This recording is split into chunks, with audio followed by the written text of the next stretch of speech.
Autumn came to the 100-acre wood in the usual way, which is to say, it came by leaving. The green went first, slowly, in the considered manner of something that has decided to go and is not interested in making a scene about it.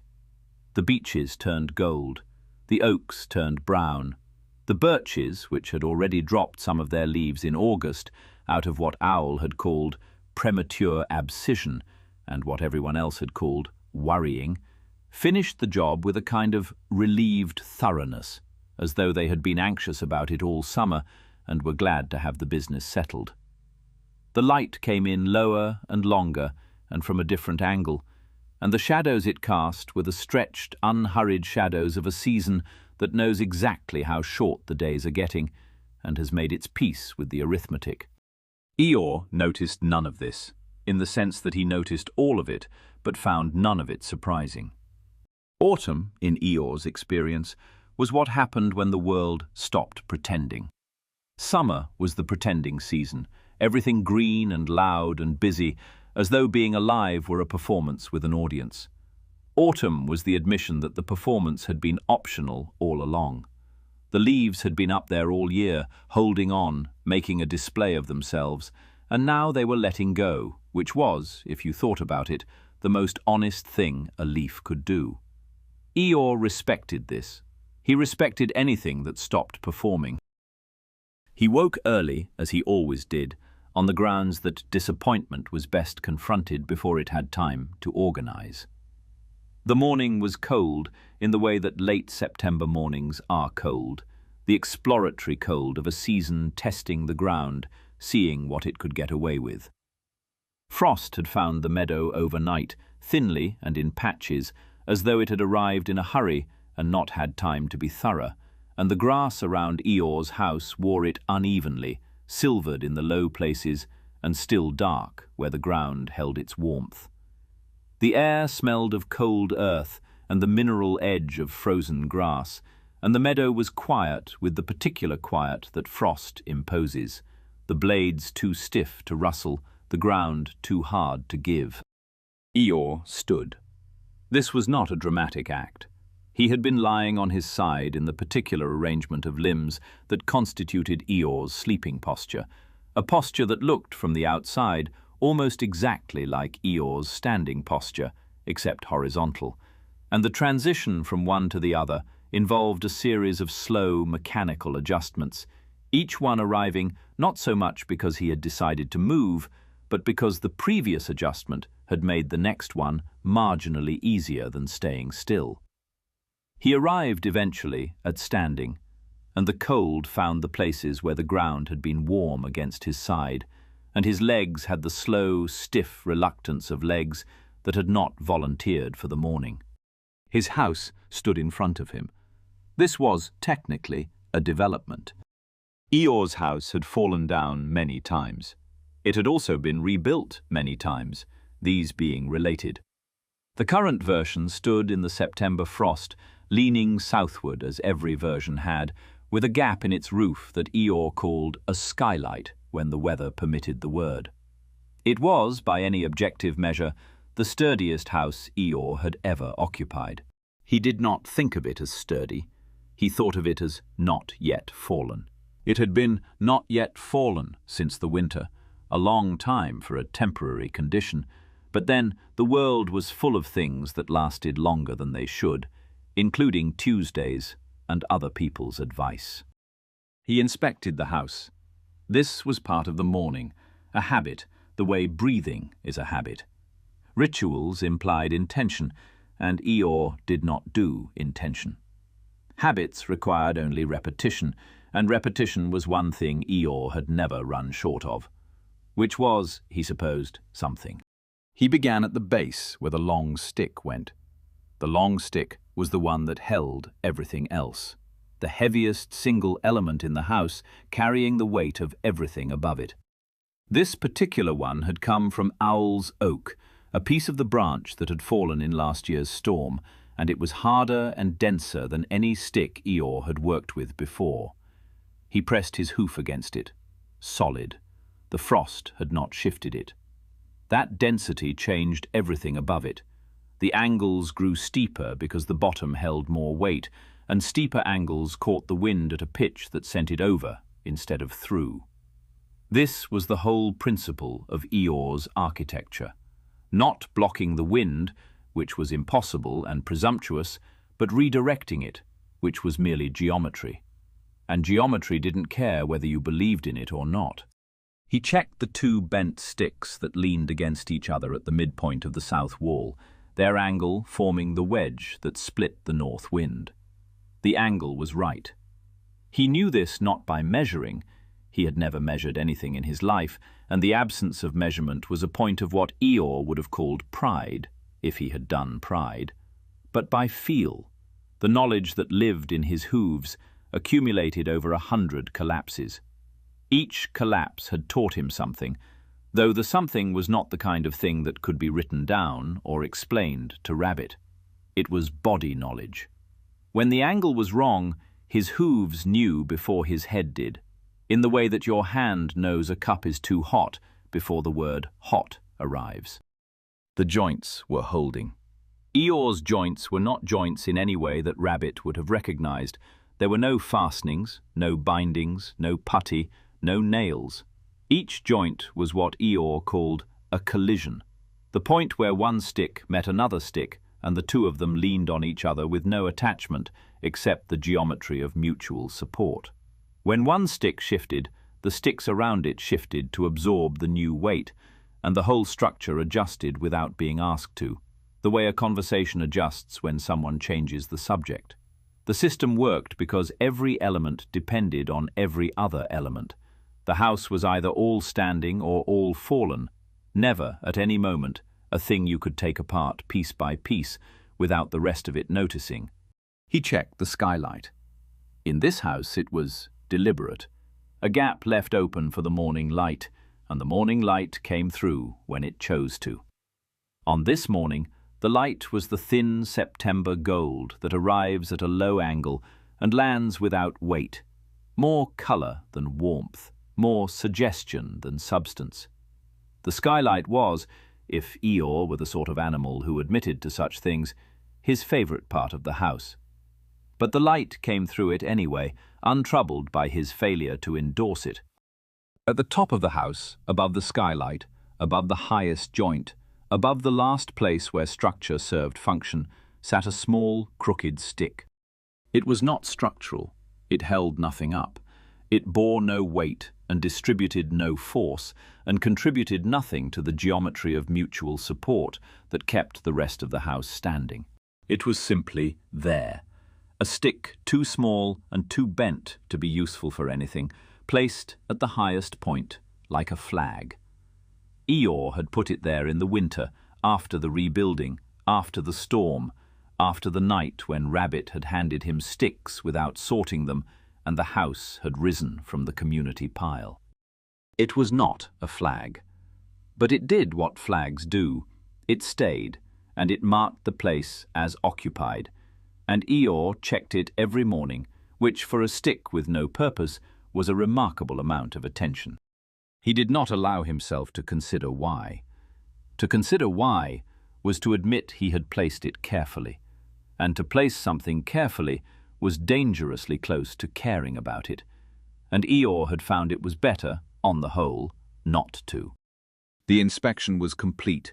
The house stood, not yet fallen. The angle was right, and the joints held, and the skylight let in what light there was, and the small, crooked stick sat on top, exactly where a donkey who did not make choices had chosen to put it. Eeyore went to eat his thistles.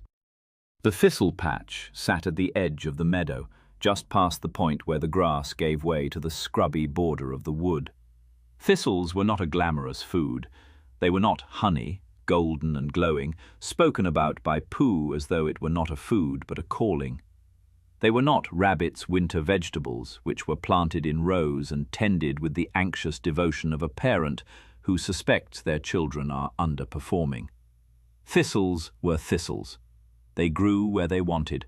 They were prickly, practical, and available, and they did not require Eeyore to be grateful for them, which suited Eeyore, because gratitude implied that things might have gone differently, and things going differently was a possibility he had filed under unlikely.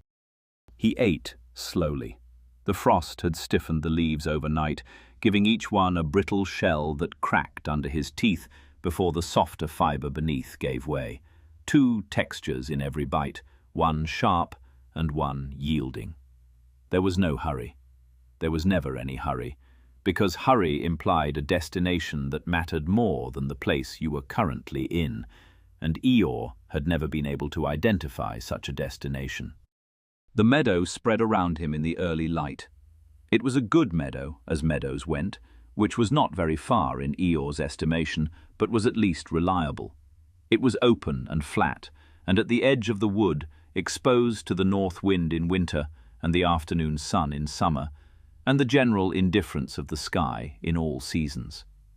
The windbreak that he and Rabbit had built stood at the far end, between the meadow and the worst of the north exposure, and it was still standing, which Eeyore attributed to the sticks rather than to any quality of the building.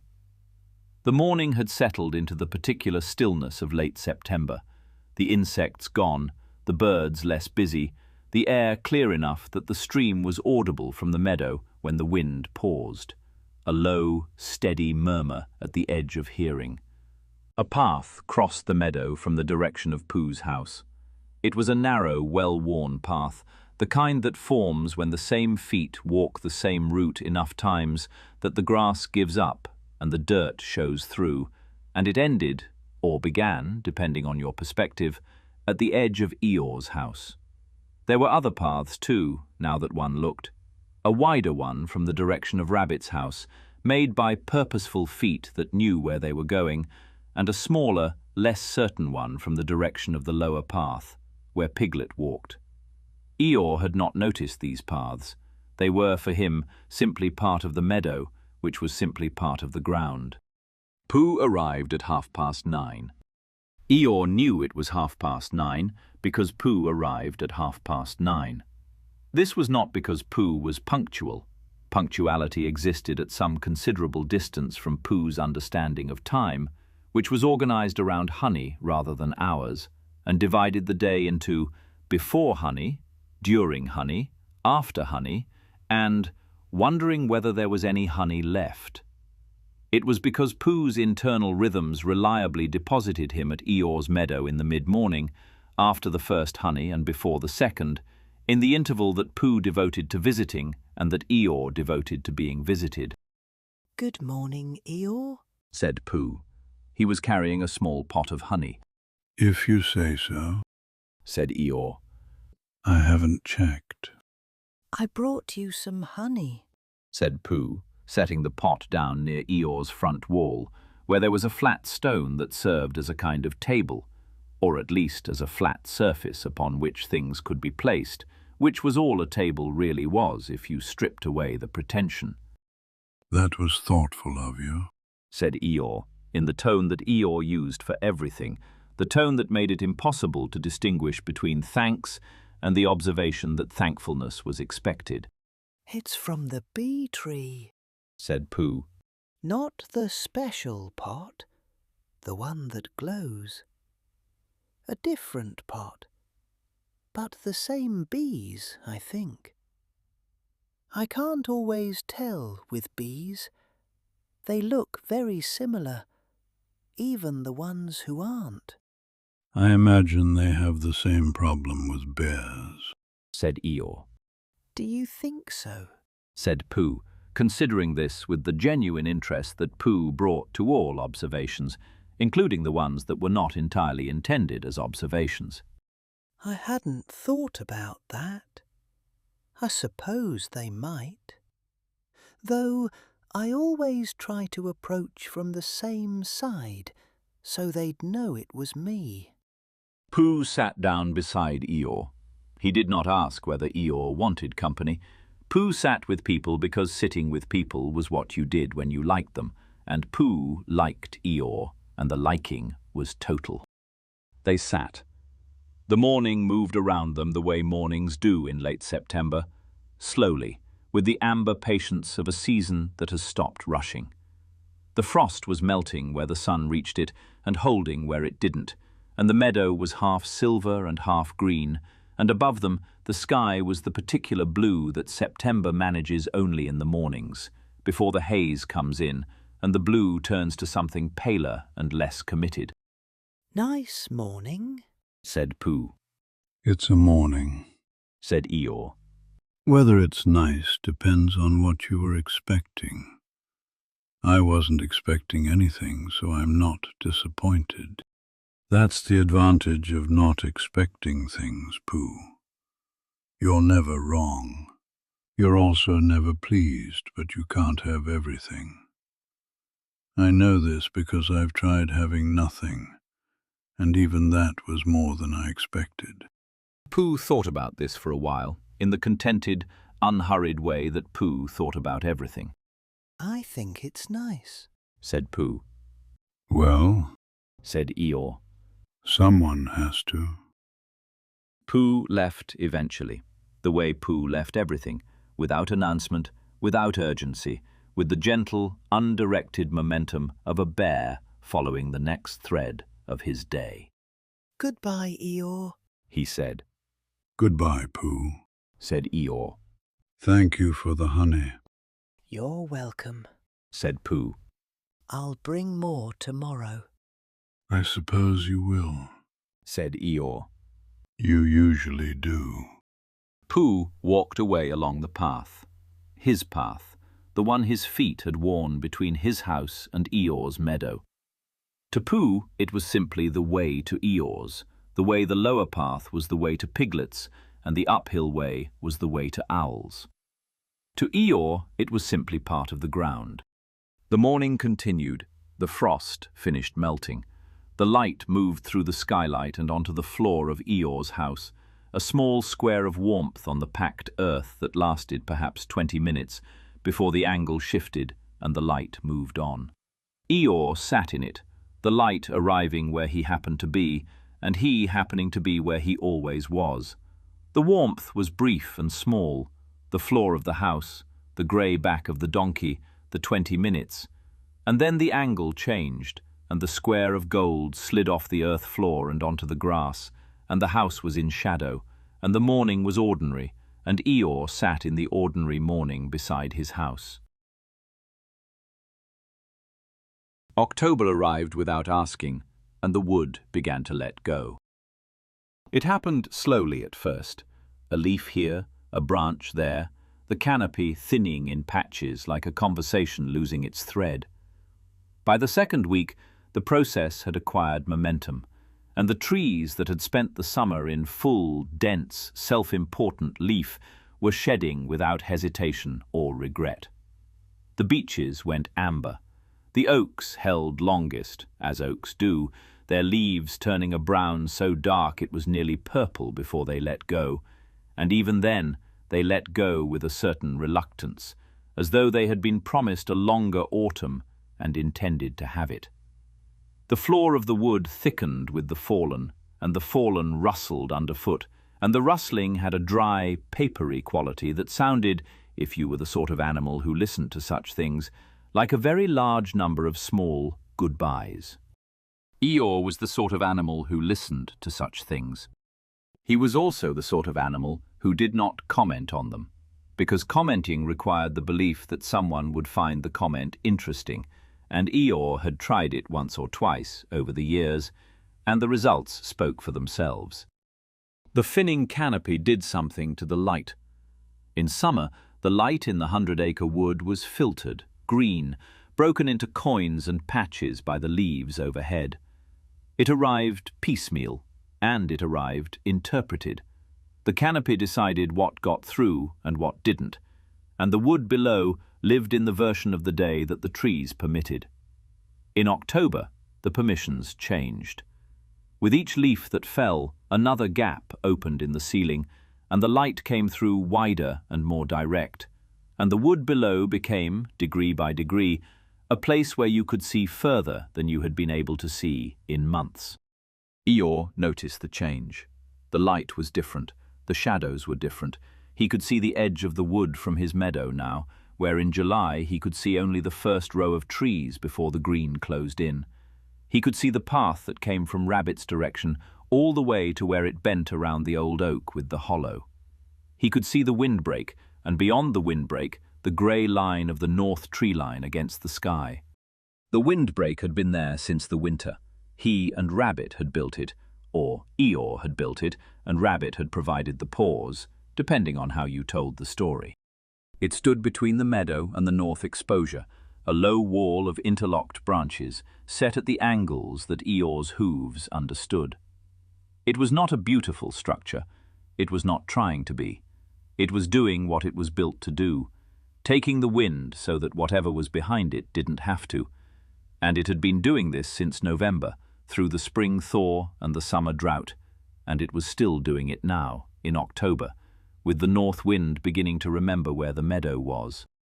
Eeyore looked at it for a long moment. The windbreak stood. It did what it did. The Tuesday was grey and damp and smelled of wet bark. The clouds sat low over the wood, pressing the light flat, and the meadow had the muted, colourless look of a place waiting for something to happen without expecting anything in particular, a look Eeyore understood from the inside. Rabbit came, because Rabbit came on Tuesdays. This was not something they had arranged, it was something that happened, and Eeyore let it arrive. "Morning, Eeyore," said Rabbit. He was carrying a small basket, because Rabbit always carried a small basket. The basket contained carrots and a tin of something and a piece of paper. Rabbit, said Eeyore. Tuesday already. Time flies. Though in my experience it mostly walks, slowly, looking at its feet. "I've been checking the drainage," said Rabbit. "the channels by the stream. The ones I put in this spring. They're holding, but I want to make sure they'll manage the autumn rains. Piglet marked the soft spots for me. You know Piglet. Knows things." He paused. "I thought I'd check the windbreak while I was at it, if you don't mind." I don't mind things, as a rule, said Eeyore.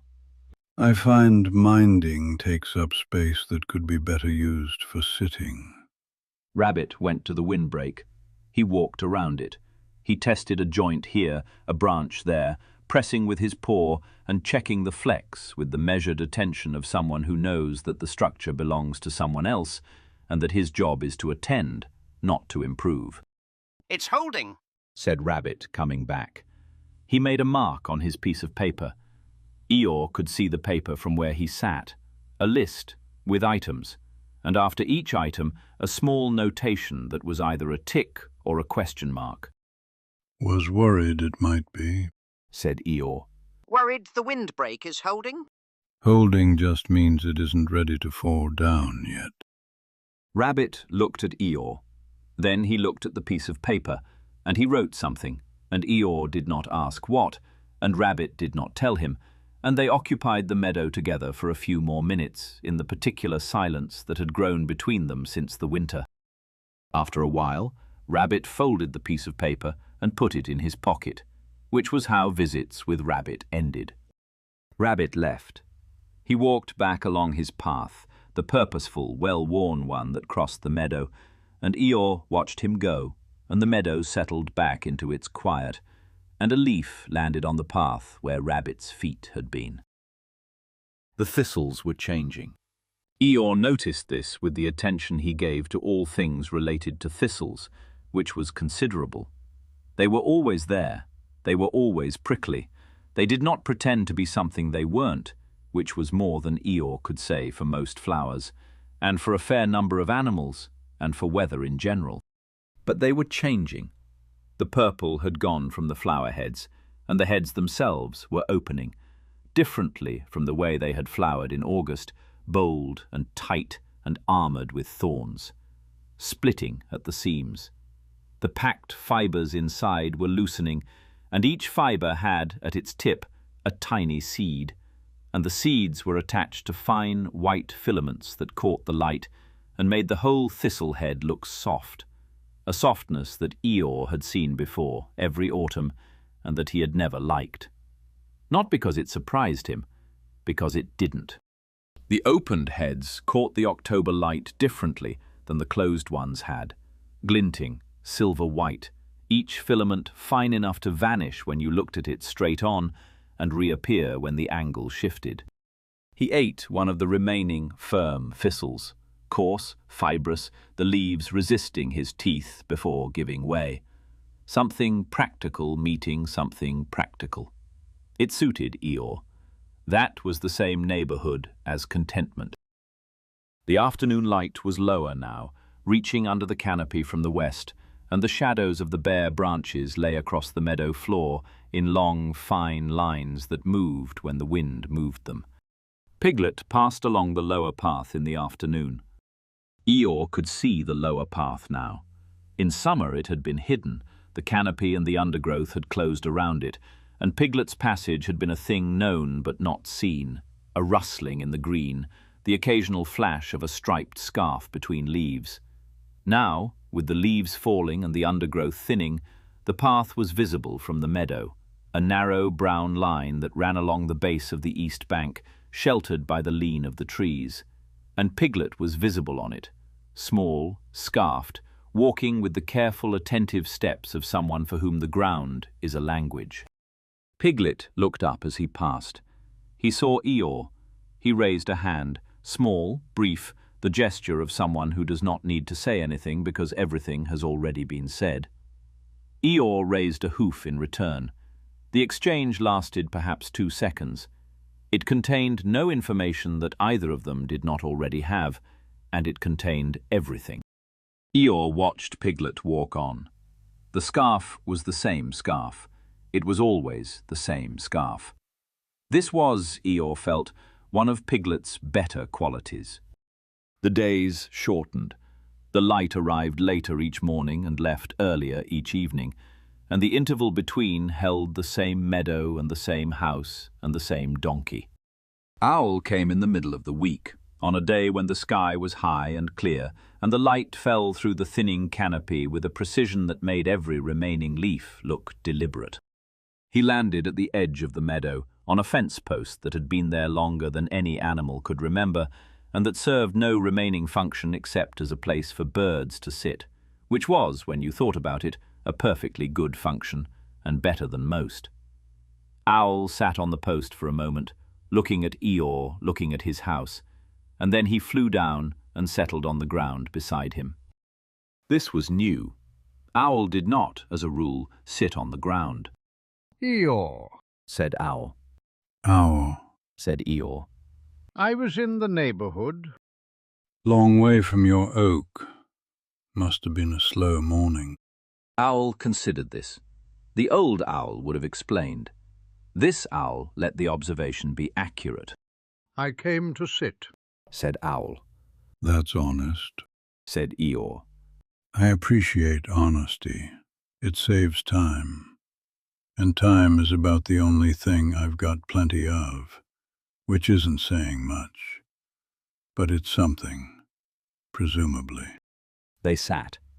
The silence between them was new, which was to say that Owl was in it, and Owl was not usually someone you found in a silence. They sat with the new silence, and the new silence sat with them, and it was strange, and the strangeness was not unpleasant, which was as much as either of them would have admitted, and neither of them did. Tree all right? Said Eeyore after a while. "The tree is—" Owl began, and the old machinery stirred. It offered, "The specialist from beyond the wood has confirmed that with appropriate management, the prognosis remains guardedly optimistic, given the extent of the bracket fungal infection." The machinery had this ready. It was always ready before Owl was. "The tree is being looked after." Said Owl. "Rabbit's channels help. Piglet watches the bark. He paused. I sit with it." That's what you do with a sick tree. Said Eeyore. Sit with it. Not much else to do. Not much else to do with most things, when you get down to it. Owl looked at Eeyore. "No," said Owl. "not much else." The light moved through the meadow. A leaf let go of the oak at the wood's edge, and sailed down in the wide, slow spiral that oak leaves make when they fall, which is wider and slower than the spirals of beech leaves or birch leaves, because oak leaves are heavier and more stubborn and take longer to accept that the branch is finished with them. Eeyore watched it land. It settled on the frosty grass without a sound, too heavy to drift, too light to matter. See that? Said Eeyore. Oak leaf. Held on longer than the others. Didn't help. Same ground. Owl watched the leaf on the ground. He did not name the species. He did not explain the abscission layer or the hormonal cascade that triggers leaf fall. He watched the leaf with his eyes rather than his vocabulary. Same ground, said Owl.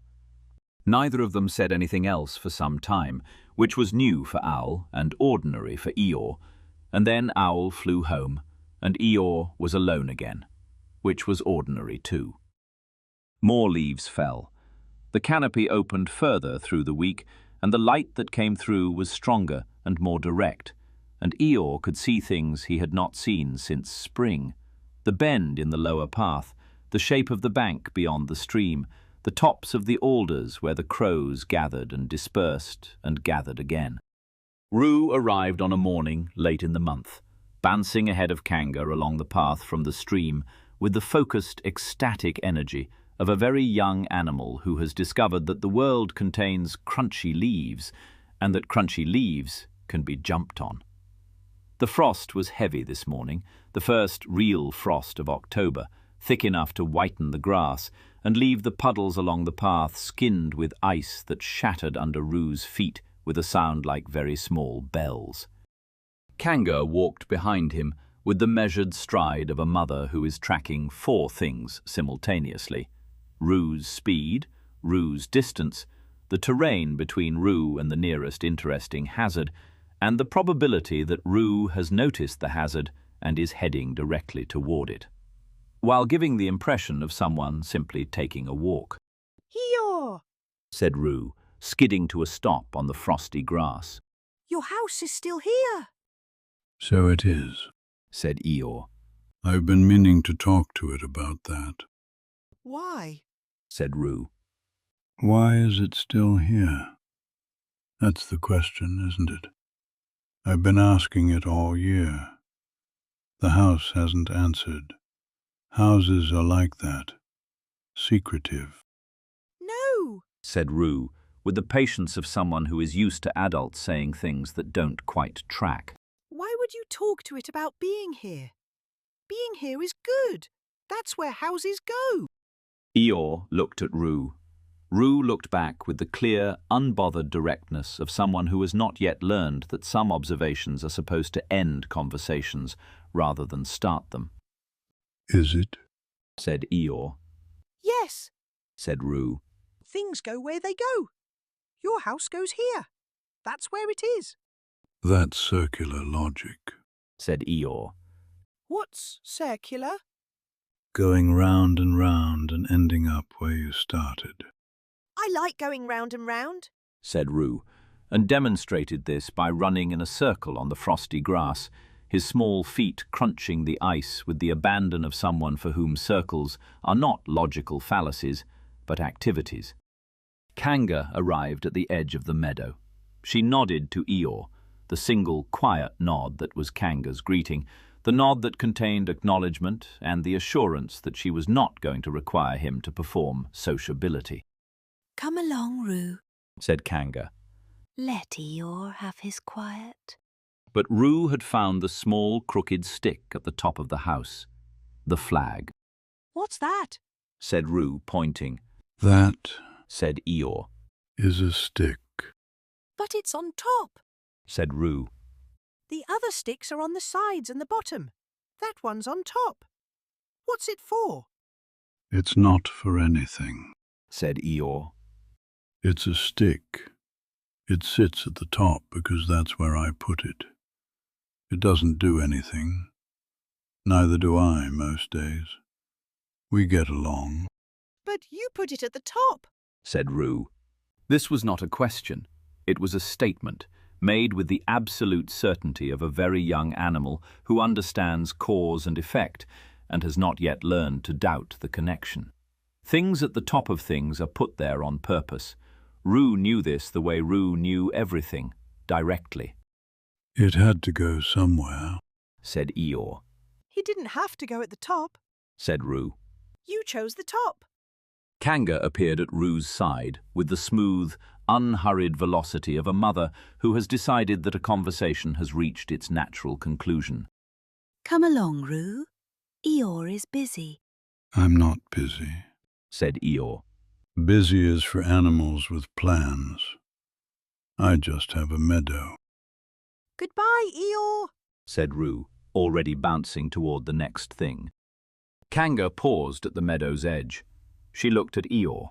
Then she followed Roo toward the stream, and the meadow was quiet again, and Eeyore sat beside his house with the flag on top that he had chosen not to explain, and the October light fell through the thinning canopy onto the paths and the windbreak and the thistle patch where the seed heads were opening, and the morning should have been a comfort, but was becoming, for reasons Eeyore did not investigate, something else.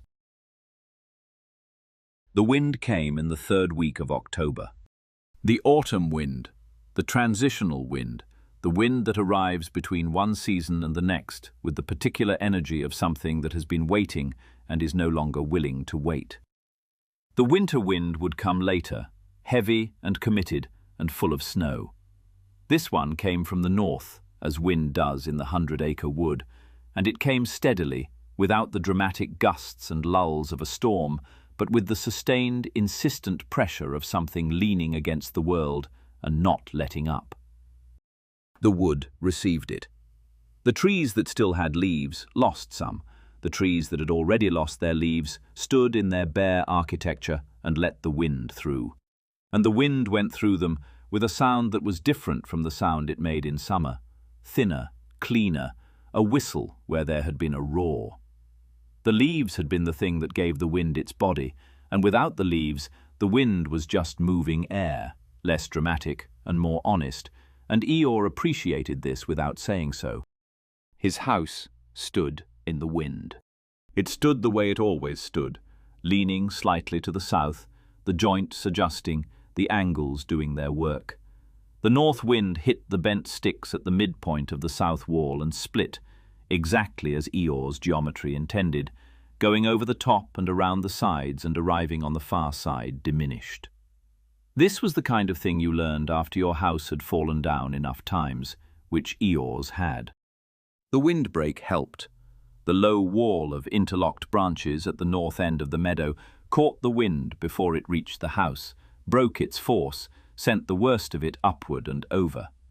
Eeyore had not designed the house and the windbreak to work together.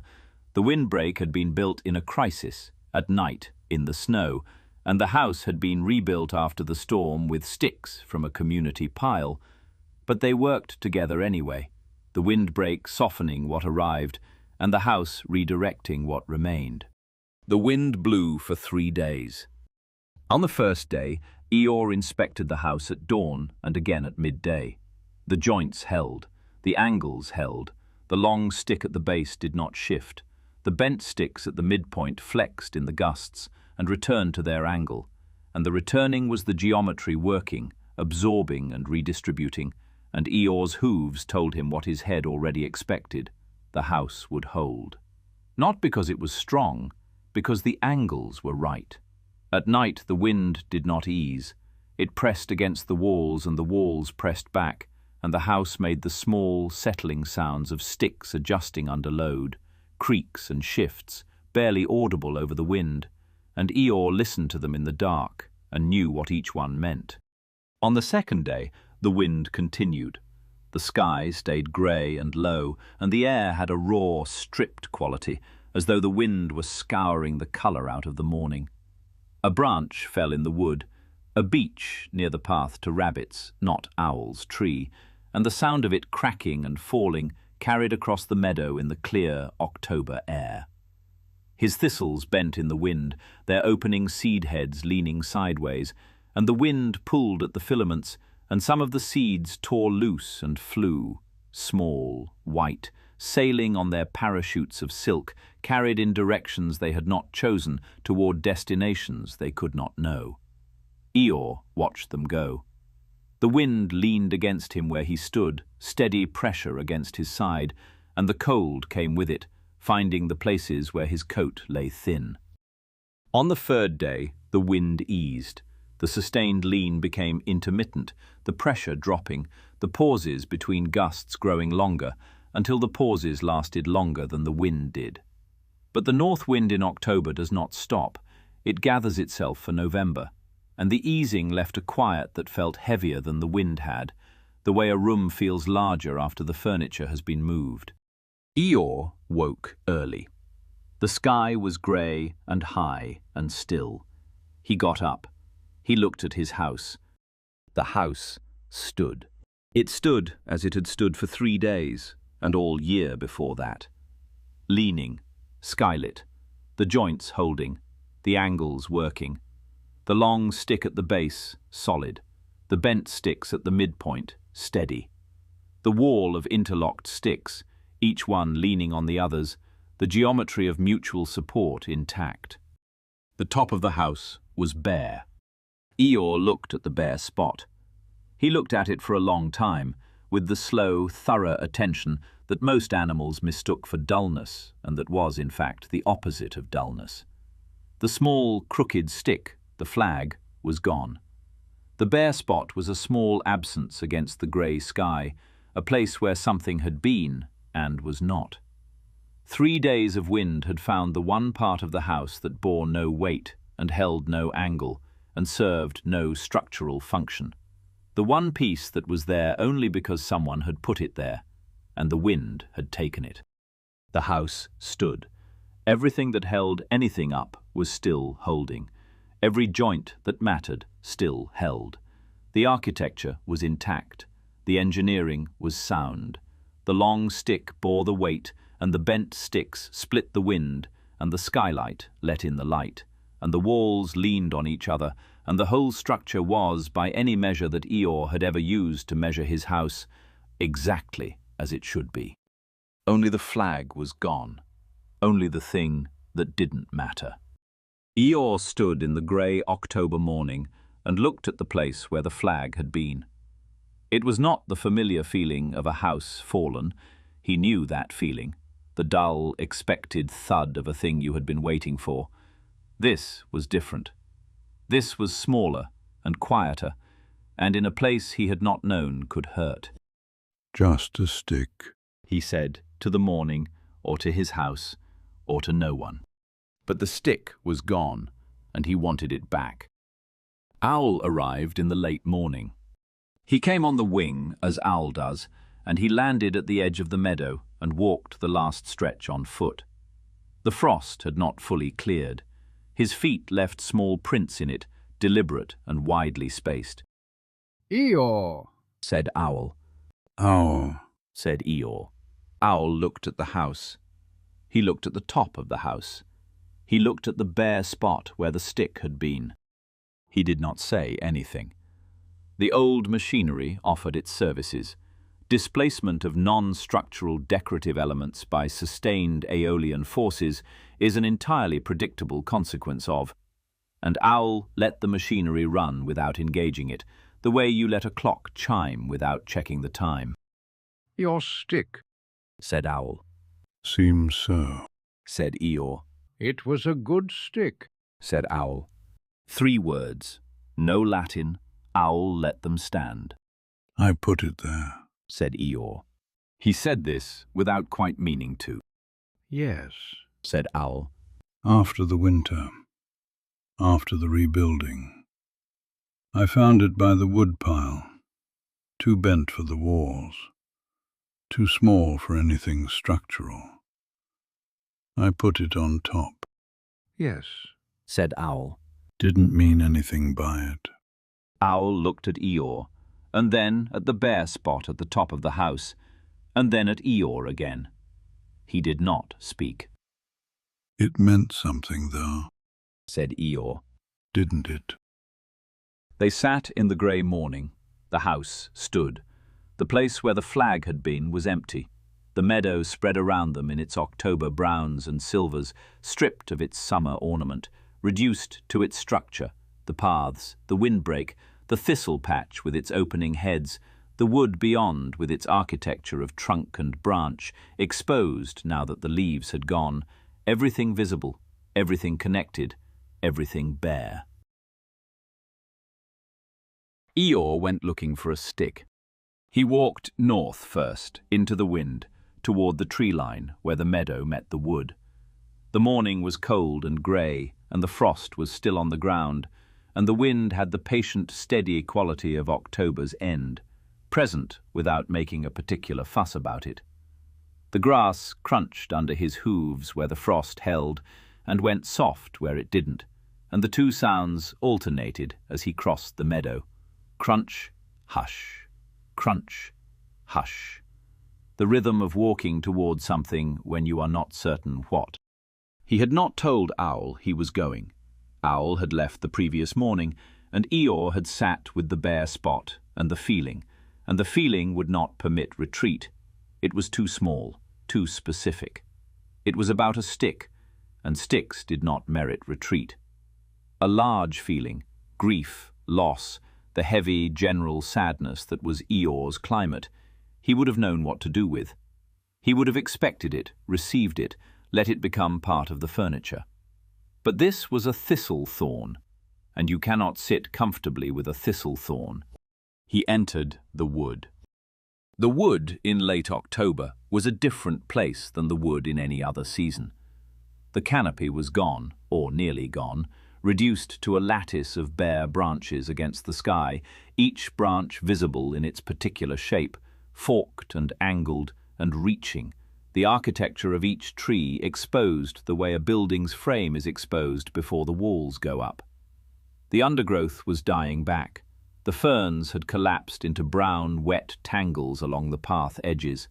The brambles were bare, their thorns sharper-looking without leaves to soften them. And without the green, the wood revealed what it had been all along, a structure. Trunks and branches and paths and the spaces between, all of it visible, all of it connected. The light came through unfiltered now, pale and even, and it fell on the leaf litter that covered the ground in a thick, damp carpet. Beech leaves and oak leaves, and the papery curls of birch, all of them flattened by the 3 days of wind, all of them giving off the sweet, brown, composting smell of autumn turning toward winter. Eeyore walked. He was not a fast walker, speed implying a destination worth arriving at, and Eeyore had long ago concluded that destinations were overrated. But he walked, and the walking took him along the edge of the meadow and into the wood, and the wood received him without commentary.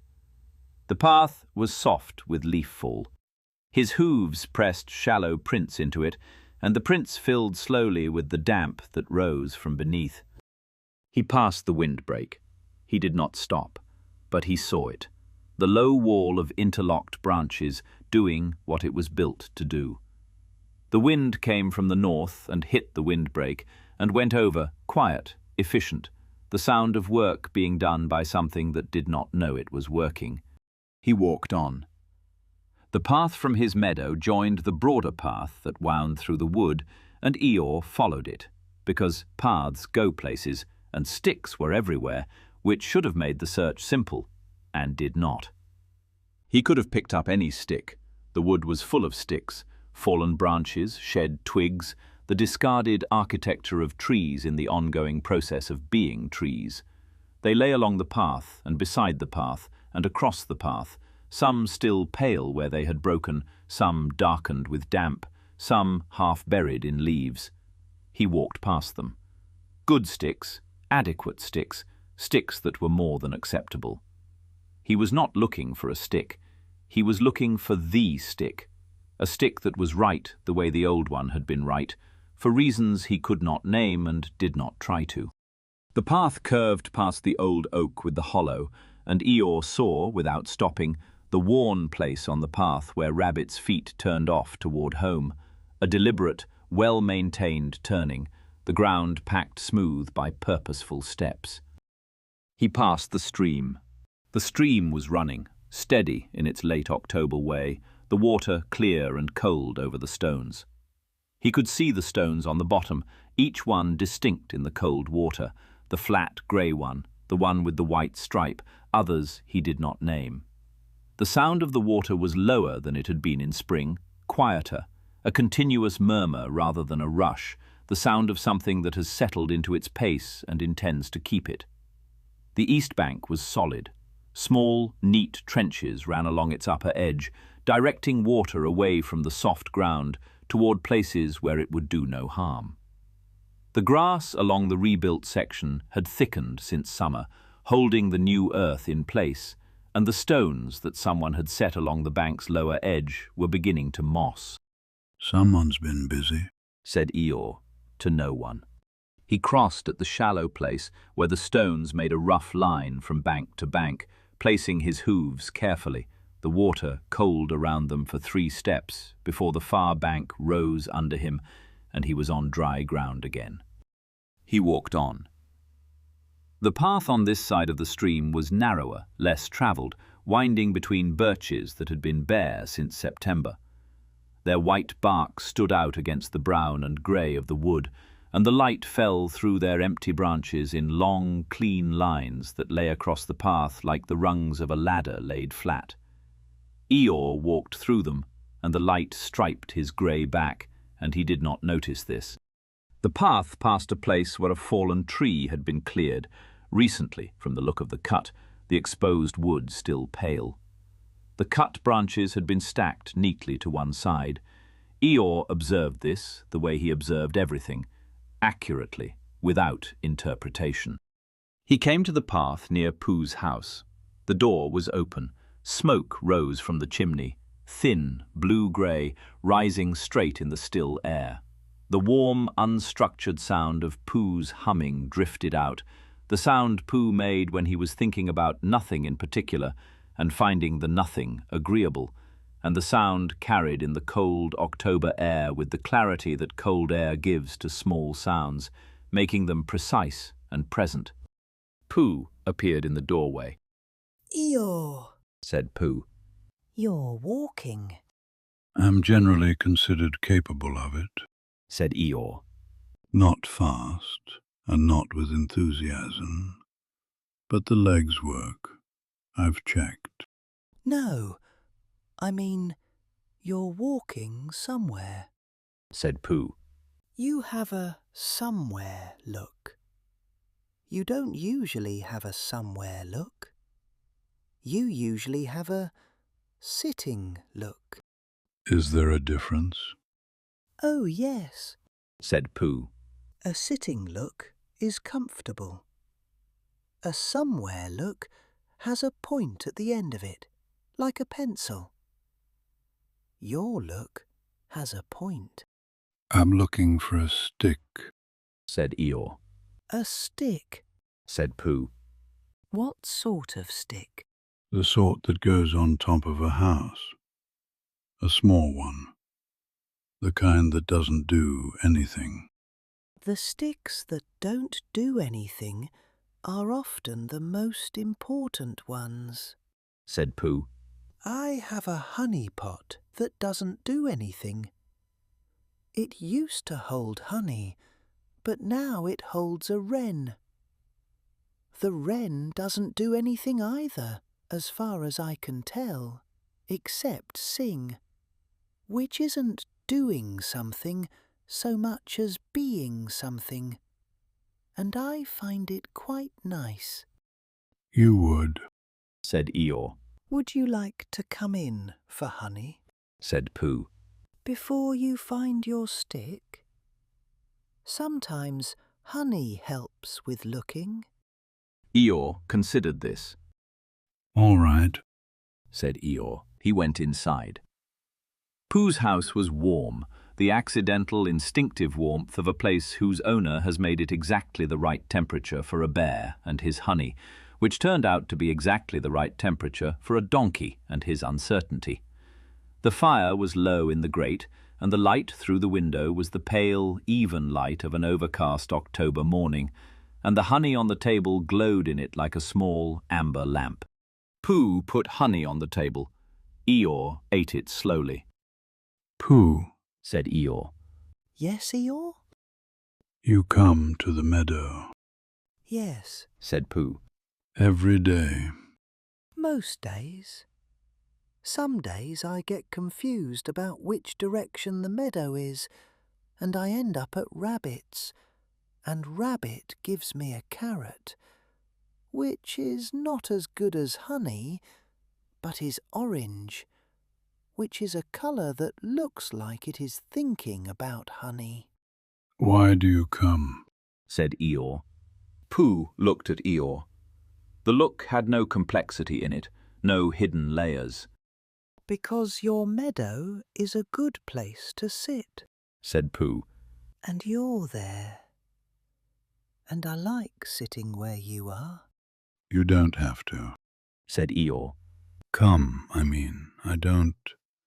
It isn't required. I'm not going anywhere. The meadow is there whether or not anyone sits in it. You could sit in your own house, which is warm and has honey and doesn't lean. I could, Said Pooh. but your meadow has you in it. And I like eating honey near you. It tastes the same, but it feels different. Eeyore was quiet for a while. That's more than I was expecting. He said. But then, most things are. They sat a while longer, because the honey was warm and the house was warm, and Pooh was in no hurry, and Eeyore was never in a hurry. He left Pooh's house with honey on his lips and no stick in his hooves, and the morning further along than it had been.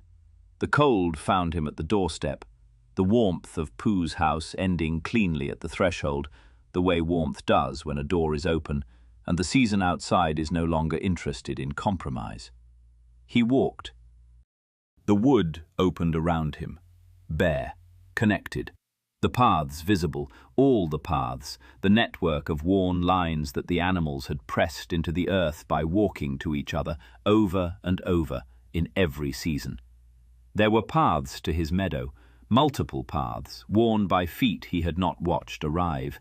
He could see them now because the undergrowth was gone and the ground was bare and the paths were simply there, the way they had been all along, waiting for someone to notice what the green had hidden. He walked further. The path took him past the stand of alders, where he had stood with Piglet in the spring, listening to the stream. The alders were bare now, their thin branches making a lattice against the grey sky, and through the lattice Eeyore could see the stream and the bank, and the place where new grass was growing along the rebuilt edge. The grass was brown now, autumn dried, but it held the bank. The roots had gone down. The earth stayed where it had been put. Things had happened here. The evidence was in the ground, the new edge, the channels, the grass growing where dirt had been. The path went on. Eeyore went with it. The ground rose gently and the trees thinned, and through the thinning trees Eeyore could see further into the wood than he had seen from down here before. The rise where Owl's oak stood, the grey shape of the trunk visible through the bare branches, and at its base, if he looked carefully, the dark line of the channels that carried water away from the roots. He did not look carefully. He walked on. A wren crossed ahead of him, small, brown, fast, moving between branches with the direct, purposeful energy of a bird that has things to do and no interest in explaining what they are. It landed on a low branch, sang 2 notes, and flew on. The 2 notes hung in the cold air for a moment after the bird had gone. The path bent upward. Eeyore, who was not accustomed to upward paths, walked upward anyway. His hooves worked harder on the slope, finding purchase in the leaf litter, and the effort was unfamiliar and not unpleasant, the body doing something it had not been asked to do in some time. The path took him to a place where the wood thinned and the ground opened into a small clearing, and in the clearing there was a sapling. It was not a large sapling. It was perhaps 2 feet tall, its trunk still thin enough to circle with a hoof, its branches spreading cautiously, testing the space, testing the light, not yet committed to a direction. Its leaves had gone gold, and a few had fallen, and the fallen ones lay around its base in a small, neat circle, as though the tree was still learning how far its reach extended. Around the sapling's base, a ring of small stones had been placed in the earth, but the ring was looser now, the stones half buried, some pushed aside by the roots as they spread. The sapling was outgrowing its markers. He stood beside it for a while. Not long. He walked on. The stick was on the ground beside the path, 30 yards past the sapling. It was not the old stick. The old stick was gone, carried by 3 days of wind to wherever wind takes the things it removes, which is to say somewhere Eeyore would not look for, because looking for lost things required the belief that lost things could be found, and Eeyore had opinions about that. This stick was different.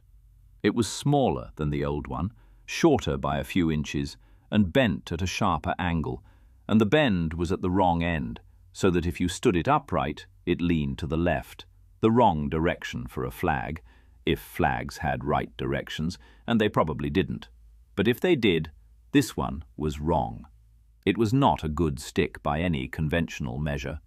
It was too small and too bent and too imperfect, and it would not look like much, sitting on top of a house, leaning the wrong way. The bark was rough and dark and cold when Eeyore touched it with his nose, the cold of something that has been lying on the ground through 3 days of wind and has absorbed the temperature of the earth beneath it. Eeyore looked at it. He had passed 41 sticks that morning. Good sticks, straight sticks, sticks that would have sat neatly on top of a house and made a respectable flag. He had passed them all. And here was this one, crooked, inadequate, wrong, and Eeyore knew, with the body knowledge that lived in his hooves, that this was the stick. He picked it up.